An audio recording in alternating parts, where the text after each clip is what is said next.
खखुआइल बा। ए सखी जब से गवना करा के सखी लाइल बा, अभी उतने राजा जी खखुआइल बा।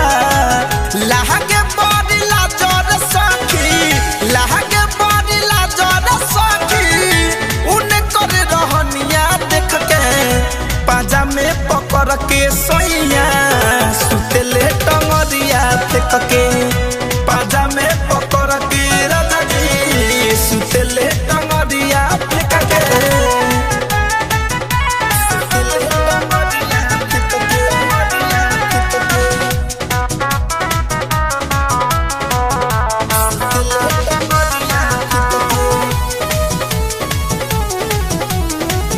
गोहरावा फंसा के दूनु सरिया उठावे, अपने ऊपर से नीचे हम के सुतावे रे सखी।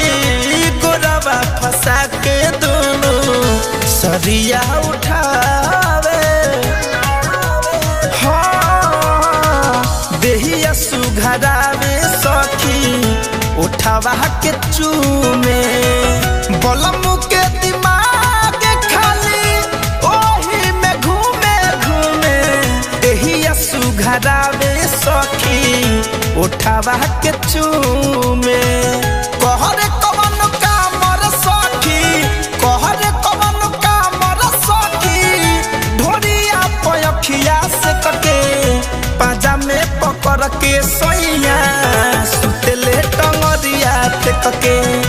पाजा में पकड़ के राजा जी सुतेले टंगरिया देख के। सुतेले टंगरिया देख के, टंगरिया देख के, टंगरिया देख के। सुतेले टंगरिया देख के। सटी जब देहिया में तो तनिको न छोरे, सूती घुमा के मुहावा तो लगे झोंका झोरे रे सखी। सटी जब देहिया में तो तनिको न छोरे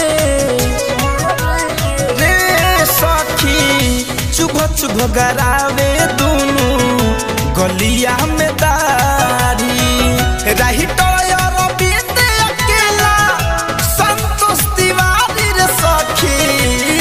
चुभ गरावे दूनु गलिया में दारी।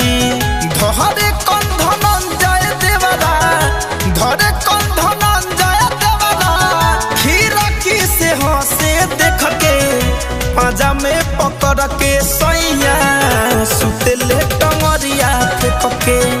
पाजा में पकड़ के राजा जी सुतेले टंगरिया देख के। गीत संगीत रिकॉर्डिंग स्टूडियो दिल्ली।